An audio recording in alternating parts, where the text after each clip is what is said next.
absence makes Jannik Sinner grow stronger as Alcaraz and Zverev misfire. When Jannik Sinner returns to tennis in the Italian capital at the Masters 1000 event after his 3-month doping suspension, he will still be at the top of the rankings. Having time off, however unplanned, can make the best player in the world look even better than the rest. Sinner's ban was the result of a settlement with the World Anti-Doping Agency in February over his 2 positive drug tests at Indian Wells on March 10 last year, and then out of competition 8 days later. WADA had originally aimed for a 2-year suspension for the world number 1 but accepted that the player did not intend to cheat and that the substance offered no performance-enhancing benefit. There were cries of a rotten system, and in its recent lawsuit against the tennis authorities, the PTA has belittled the current system as unfit for purpose. The net result is that the 23-year-old is free to play at Foro Italico in a month.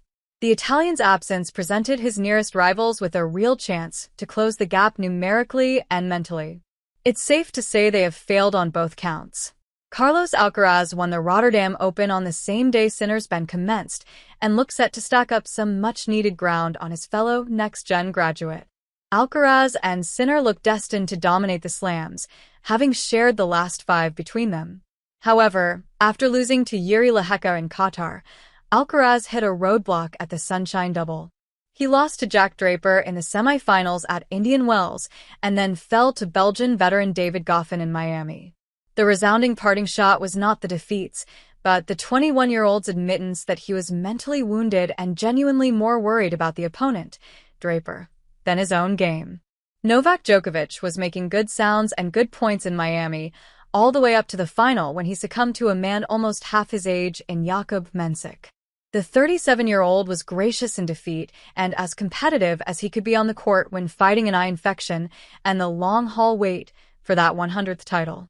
His resigned air in the press conference felt like a man who had too much to juggle to cross over the line first. Djokovic is only interested in the slams number now. It was progress at least. It was the same story last fall at Shanghai when Sinner beat Djokovic for the 4th time in the last 5 meetings. I think I played some really good tennis. Obviously, congratulations to Jannik. He was just too good today, too strong, too fast, said the 24-time slam winner in the post-match comments. Add to that consistency. If ever there was a metronome of equanimity in shot-making and mental approach, the baton has passed from the Serb to the Italian. His level rarely drops as he demonstrated in the Australian Open, going virtually unthreatened at the business end of the tournament by winning the last 11 sets. Alexander Zverev, the beaten finalist at Melbourne, can win Masters events, but the big ones are too big for him at the business end.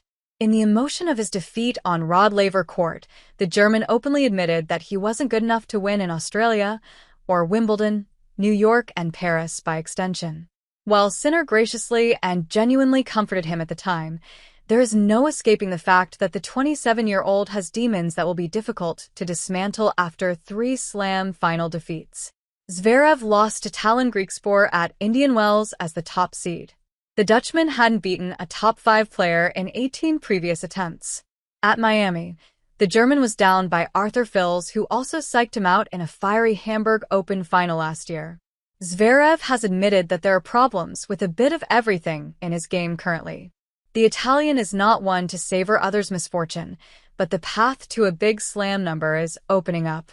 Now that Daniil Medvedev has dropped out of the current top 10 rankings, there are 7 players in there who have never won a singles major. The clay is not his best surface, having never won a major ranking event on the red dust. Where there's work to be done, Sinner will do the hard yards.